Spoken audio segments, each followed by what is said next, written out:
Hello, my name is Sonia McMahon-Comartin.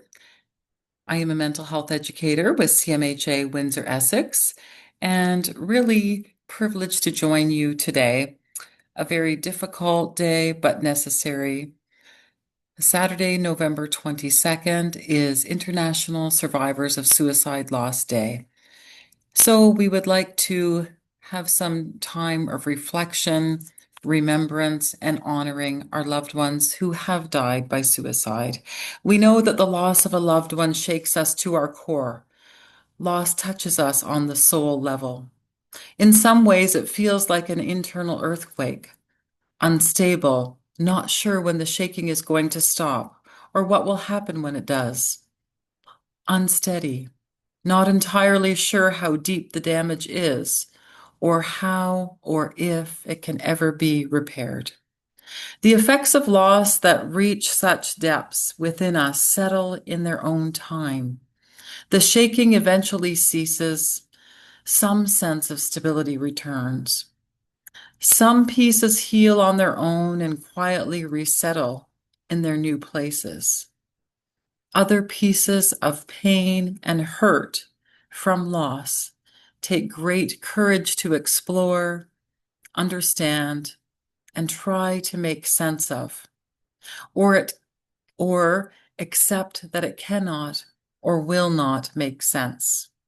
In that courage, in that acceptance, healing is born. After the loss of a loved one that shakes us to the core, you will not be the same, and that is okay. Settle into your heart space and find that place that knows what you need to do for you. Your grief journey, remember, is all your own. Healing is not about moving on. It is about moving forward, steadied as we're able after the hard quakes. Remember to give yourself the time, grace, and space to heal on your own time, in your own way. Lend support to fellow survivors as you are able. Honor that we are all on our own grief journeys, and healing cannot be forced or faked. Healing happens in its own time. Remember as well, speaking of time, that time alone does not heal. Healing does take time. We need to give ourselves the gift of time to do that work, to make those efforts, to make those moments count, those slow and steady movements towards healings, to honor and to remember. To become whole means that we are open to the pain, open to the loss.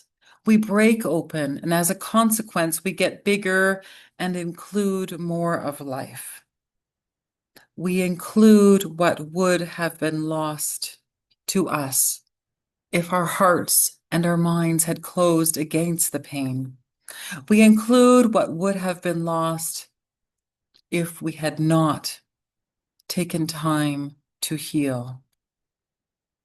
We do know, as singer-songwriter Carly Simon tells us, there is more room in a broken heart. We continue to remember our loved ones after death, knowing how difficult this can be. Losing a loved one to any type of death, and particularly suicide, no matter what the circumstance was before death. Often people ask questions. They want to know how our loved one died. It is something that we want to remember, that it's important that we remember how they lived.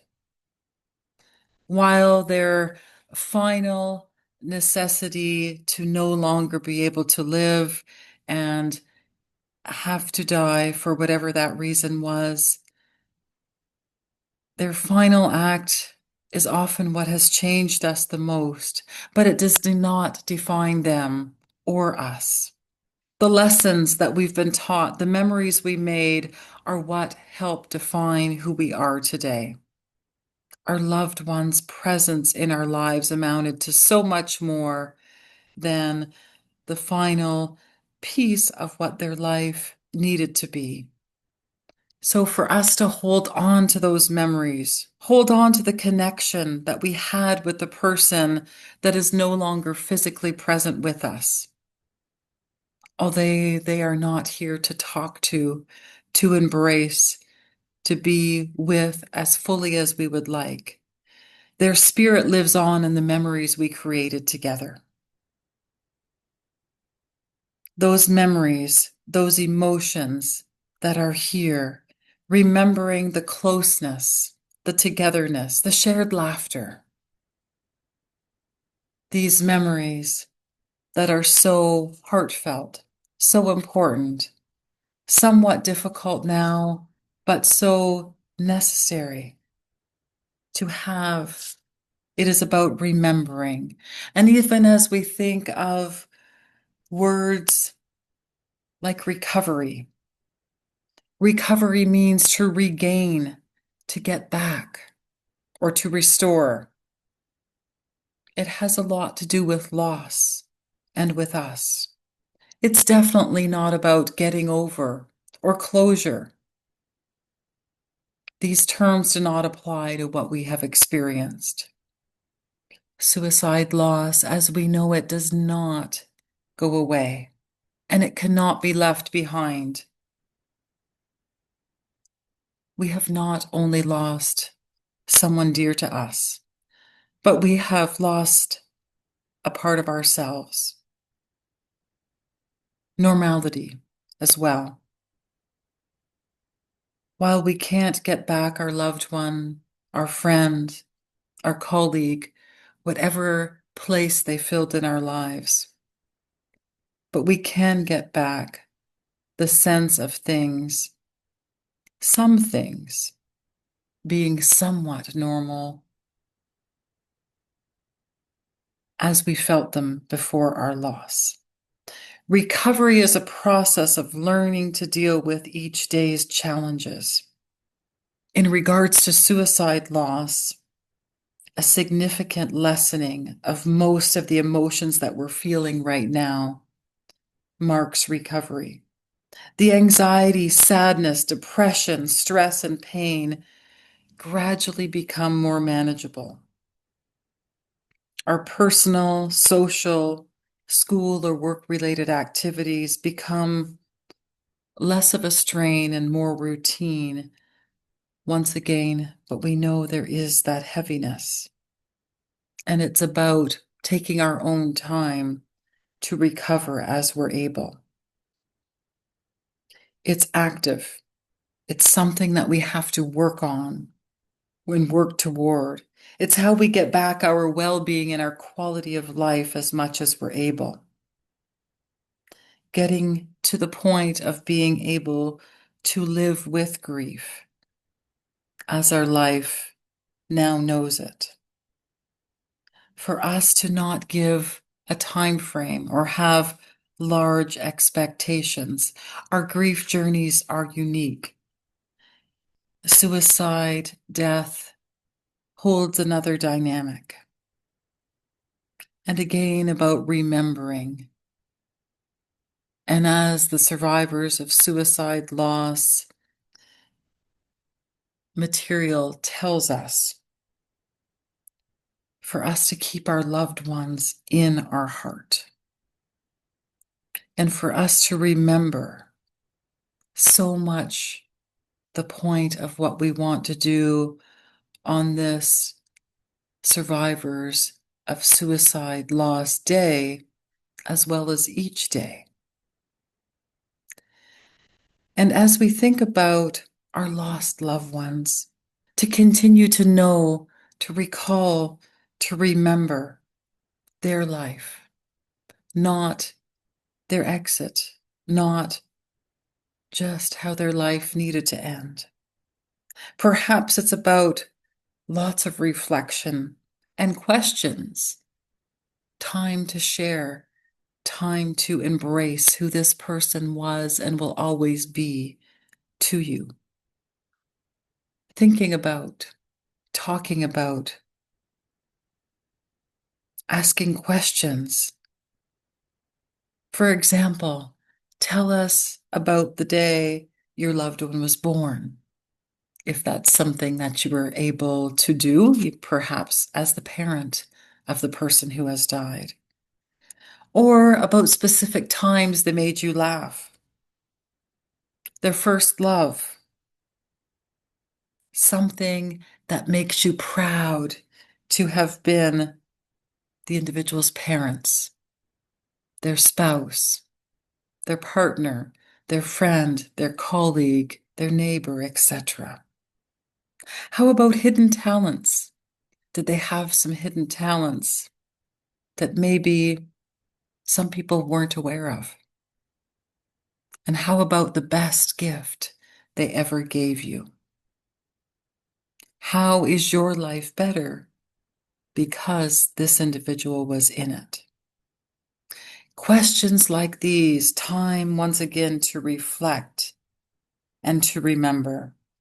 And on this day, taking this time to honor each and every one of your loved ones, your person or your people who are no longer physically present, but very much alive in your heart and in your mind. And as A. Milne said, this very meaningful quote from Winnie the Pooh, if there ever comes a day when we can't be together, keep me in your heart. I'll stay there forever. Wishing you love, strength, being as well as you can be as you honor and remember on this International Day of Survivors of Suicide Loss. Please know that you are in the hearts of many. Now, just a brief time of silence to reflect and honor our loved ones.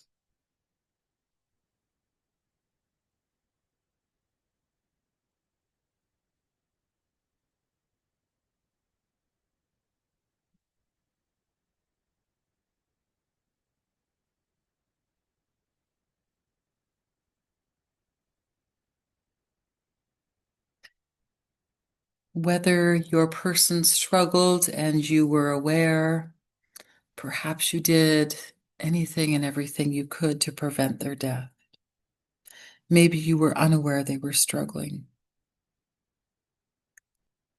Perhaps circumstances made this impulsive. We know that normally someone does not want to die, but it's that they have a need to get out of their pain. We, as CMHA Windsor-Essex, and so many other organizations, agencies, places, individual people, are and continue to be dedicated to do what we're able to prevent death if possible, to intervene when possible, to support as possible, and remember that we each need each other. And as Dr. Elizabeth Kubler-Ross said, the reality is when loved ones die, we will grieve forever. We don't get over the loss of a loved one, but learn to live with it. We do our best to heal and rebuild ourselves around the loss we have suffered. We work towards being whole again, but we are never the same again. Nor should we be the same, nor should we want to. Wishing you strength and peace as you continue forward in your life's journey, and allowing yourself to be supported by the many other individuals who understand and who care deeply. Thank you.